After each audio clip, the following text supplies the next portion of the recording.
Esta noche, en Hilemos Fino, tenemos la presencia de Fabián Otero.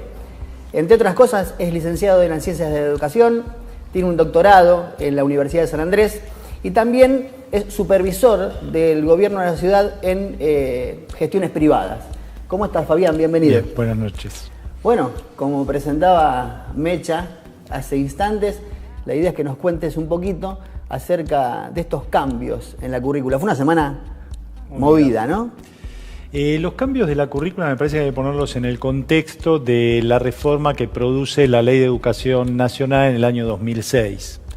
A partir de ahí se generan algunos cambios que son una respuesta positiva frente a la dispersión del sistema educativo que había sufrido en la década de los 90 a partir de la instalación de la Ley Federal de Educación. ¿Por qué dispersión?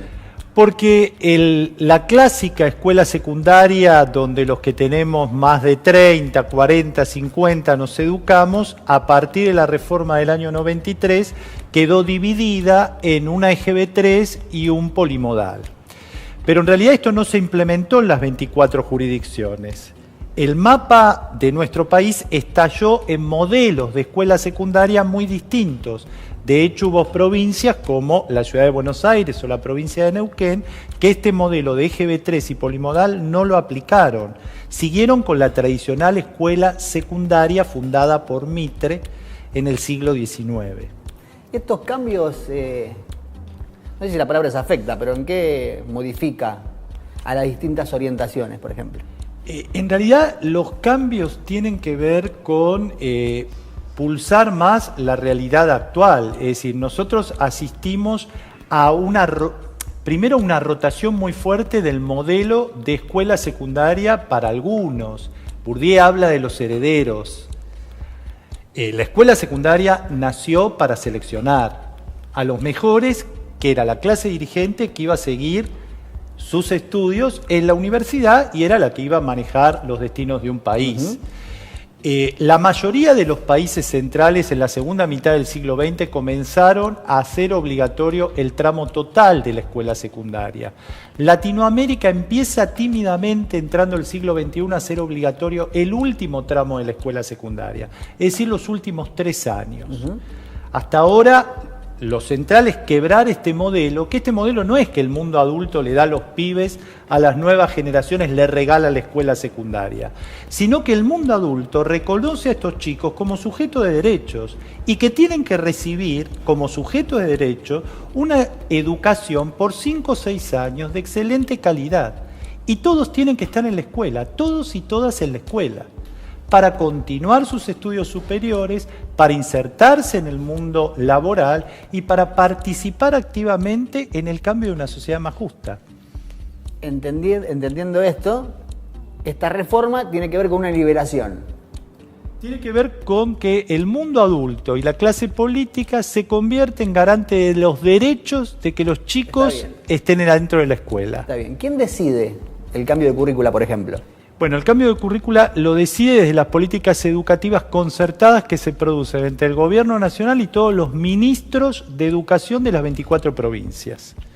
En un espacio que es el Consejo Federal de Educación, donde se reúnen, discuten y acuerdan. Eso tiene un formato legal que son las resoluciones del Consejo Federal.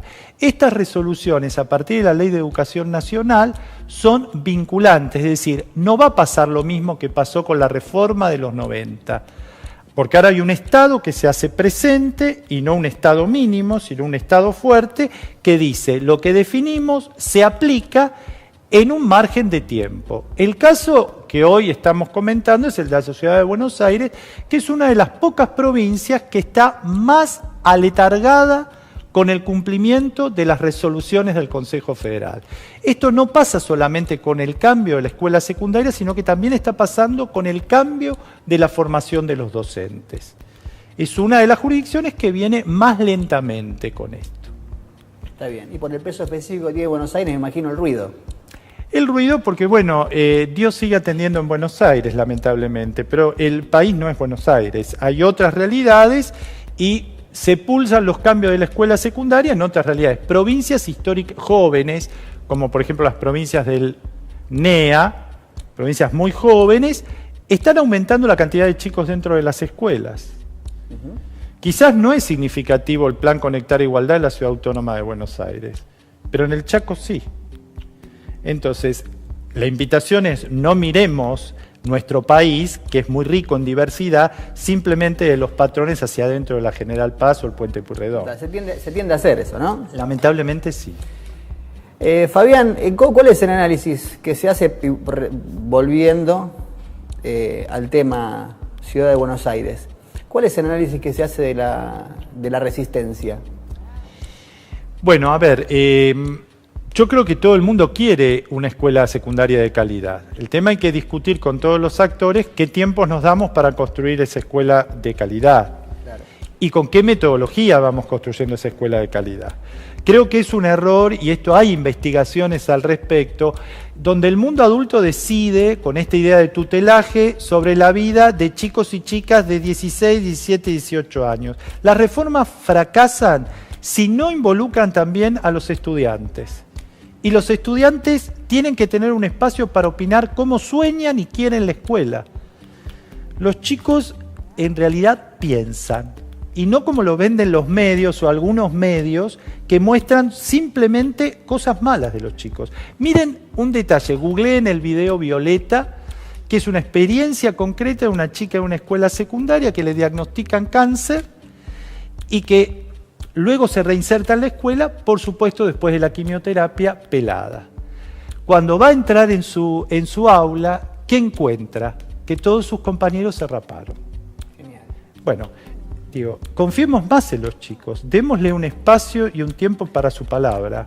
Fabián, la realidad es que a mí me gusta ver la reacción de la gente ante una noticia, ¿no? Y a veces uno ve encuestas y demás, y hubo encuestas en medios digitales que decían, ¿está de acuerdo usted que el alumno participe?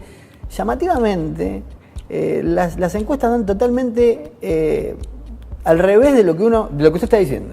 Sí. ¿No? La mayoría de las personas del común ciudadano opina que el 70% de los ciudadanos que no tienen que involucrarlos. Y la realidad es un error. Es un error, es un error. Estamos reconociéndoles derechos políticos a los mayores de 16 años que puedan votar. Estamos reconociendo una serie de derechos y tienen que involucrarse en la educación. La educación es de ellos. La educación es un proyecto del mundo adulto compartido con los jóvenes, pero que involucra la vida de los chicos y las chicas. Entonces tienen que participar, necesariamente tienen que participar. En todo lo que decís se desprende compromiso por parte del gobierno, por parte de los docentes, por parte de los alumnos. Es un compromiso de todas las partes para que todo llegue a buen puerto. Y la familia es una construcción compartida. La educación no es de un gobierno. Es un derecho y es un derecho de todos los ciudadanos. Por lo tanto, todos los actores que están involucrados en eso tienen que darse el tiempo para expresar su voz. Está bien. El hecho de que los alumnos elijan va por un lado. No necesariamente que elijan involucra que militen. La pregunta es, ¿estás de acuerdo con la militancia de los pibes? Bueno, recién recordábamos el tema de la noche de los lápices. Sí. Creo que es parte de la formación como ciudadanos el tema de la participación. Por supuesto que hay intereses, por supuesto que se mete el mundo adulto, por supuesto que se meten los partidos políticos, pero esto no invalida que exista la participación de los chicos y de las chicas en la vida política o la vida de su escuela, su centro de estudiantes, y que también se meta en la cuestión curricular. Está bien. Es decir, ellos tienen la capacidad, la escuela secundaria hoy divorcia lo que es la cultura de los pibes de la cultura que transmite la escuela secundaria decimonónica. No hay a veces muchas diferencias entre lo que los que tenemos más de 40 y 50 cursamos y lo que están cursando hoy los chicos y las chicas en la escuela. Y este es un cambio compartido entre docentes y los chicos y las chicas. Genial. De acuerdo a tu visión, y para cerrar la entrevista, ¿cuál es el norte? ¿Qué debería pasar para que la educación sea de excelencia? ¿Qué camino deberíamos tomar? Bueno, es una pregunta difícil. Digo, se abren. Nadie dijo que iba a ser fácil. Se abren muchas ventanas ahí, diríamos, con un símil tecnológico. Creo que aquí hay un encuadre de políticas de Estado que están bien orientadas. Esto es un primer elemento. Digo, simplemente el dato de mayor producto bruto dedicado a la educación es un dato. La creación de un Ministerio de Ciencia y Tecnología es otro dato como política de Estado. La inversión en investigación es otro dato. El programa Conectar Igualdad, el canal Encuentro, son datos de política de Estado. Después, esto hay que verlo cómo cada jurisdicción, cada provincia lleva adelante sus propias políticas. Y creo que acá el panorama es no mirar simplemente lo que pasa en la ciudad, que es una de las jurisdicciones, sino que abrir la mirada a qué pasó, si escuchamos ruidos de lo que pasó en las 23 restantes, donde ya ha cambiado todo el sistema de escuela secundaria. El caso provincia de Buenos Aires, por ejemplo. Uno se mete en el portal ABC de la provincia de Buenos Aires y tiene su diseño curricular y no nos hemos anoticiado que se tomaron escuelas, que hubo paros por la reforma educativa, ni nada. Hay muchas aristas en esto, pero yo creo que hay que instalar el diálogo entre los distintos actores. Y hay un norte que cumplir, una escuela secundaria que dialogue más con estos tiempos. Esto significa pocas orientaciones, hoy existe una dispersión de orientaciones y una simulación de orientaciones. Hablar de bachilleres orientados es simular orientados a qué. Cuando se dice orientados hacia el mundo del trabajo, un bachiller es muy utópico. Entonces creo que uno tiene que empezar a pensar en menos orientaciones y en otra estructura de escuela secundaria, donde los chicos puedan elegir materias, donde haya un trabajo más interdisciplinario. Hoy la ciencia no avanza encerrada en los matemáticos en su baldosa. Entran en diálogo con la literatura, entran en diálogo con las nuevas tecnologías. Bueno, la escuela secundaria tiene que mostrar esto. La escuela secundaria tiene que dejar que los pibes exploten todo su arsenal de potencialidades que tienen con lo artístico, con lo expresivo. Esto no aparece. Perfecto. Muchísimas gracias, Fabián. Bueno, hablábamos de compromiso. Lindo reportaje, linda entrevista de la del día de hoy. Y tomándonos del compromiso, yo creo que es relevante para que todo llegue a buen puerto. Porque alguien decía que la educación que deja huella no es la que va de cabeza a cabeza, sino es la que va de corazón a corazón. Quédate porque tenemos muchísimo más Parque Vida Noticias.